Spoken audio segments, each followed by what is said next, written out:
नमस्कार साथियों। आज के वीडियो में हिंदी साहित्य का ये चौथा भाग होगा। प्रश्न नंबर 33 से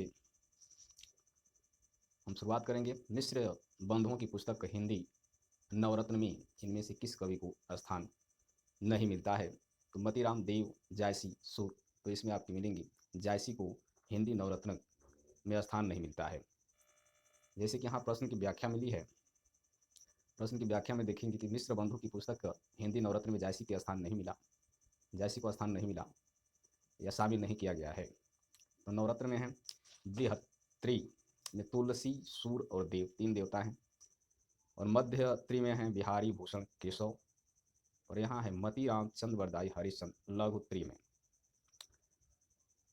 आगे प्रश्न में हम देखेंगे मिश्र बंधु द्वारा लिखित हिंदी नवरत्न में इनमें से किस कवि को स्थान नहीं मिला है? तो जवाब वही होगा, मलिक मोहम्मद जैसी को नहीं मिला है। अगला प्रश्न है, आचार्य रामचंद्र शुक्ल ने प्रथम उत्थान का समय कब से कब तक निर्धारित किया है? तो प्रश्न का जवाब होगा सी, 1868 से 1893 ईस्वी। व्याख्या देखिए, व्याख्या में क्या कहा गया है।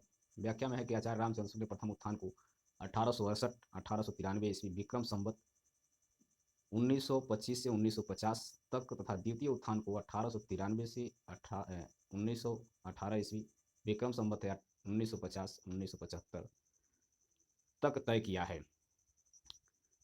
यानी विक्रम संवत में हम देखें कि अंतर है 25 वर्ष का। प्रथम में भी 25 वर्ष और द्वितीय में भी 25 वर्ष है। शुक्ल जी कहते हैं कि भारतेंद्र हरिश्चंद्र का प्रभाव भाषा साहित्य दोनों पर बहुत गहरा पड़ा है। उन्होंने जिस जिस प्रकार हिंदी गद्य को परिमार्जित करके उसे बहुत ही सरल, मधुर और स्वच्छ रूप दिया है, उसी प्रकार हिंदी साहित्य को भी नए मार्ग पर लाकर खड़ा कर दिया है। उनकी भाषा संस्कार की महत्ता को सब लोगों ने मुक्त कंठ को स्वीकार किया और वे वर्तमान हिंदी गद्य की प्रवर्तक माने गए हैं। अर्थात यहाँ एक और प्रश्न बन सकता है कि वर्तमान हिंदी गद्य के प्रवर्तक किसे कहा गया है? तो वर्तमान में रामचंद्र शुक्ल के अनुसार हिंदी गद्य के प्रवर्तक माने गए हैं भारतेंद्र हरिश्चंद्र। और यहाँ पे प्रश्न के अनुसार इसका जवाब पढ़ ही चुके हैं। प्रथम उत्थान में यह 1868 से 1893 ईस्वी तक। प्रश्न नंबर 36 का है कि आचार्य रामचंद्र शुक्ल ने हिंदी साहित्य का इतिहास के आधुनिक गद्य साहित्य परंपरा के प्रवर्तक के अंतर्गत प्रथम उत्थान की कला अवधि निर्धारित की है। तो आपने ऊपर ही देखा व्याख्या में कि प्रथम प्रवर्तक माने गए हैं भारतेंद्र हरिश्चंद्र को ही माना गया है। और ऊपर प्रथम उत्थान तो 1868 1893 विक्रम संवत 1925 से 1950 ईस्वी तक। आंसर देखते हैं। तो आपका यहाँ पे विकल्प विक्रम संवत के अनुसार बी होगा 1925-1950। आचार्य रामचंद्र शुक्ल ने द्वितीय उत्थान का समय कब से कब तक बताया है? तो इसका विकल्प है ए है 1893 से 1818 ईस्वी तक। रामचंद्र शुक्ल ने हिंदी साहित्य का आरंभ कब से माना है?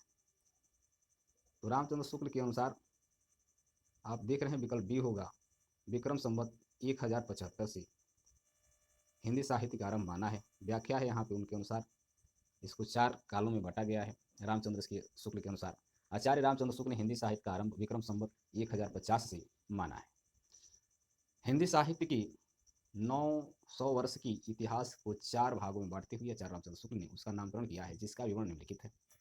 आप यहाँ देखेंगे आदिकाल, वीर गाथा काल, इसको चारण काल के नाम से भी जाना जाता है, 1050 से 1375 ईस्वी विक्रम संवत। उसके बाद है पूर्व मध्यकाल यानी भक्ति काल को विक्रम संवत 1375 से 1700 विक्रम संवत।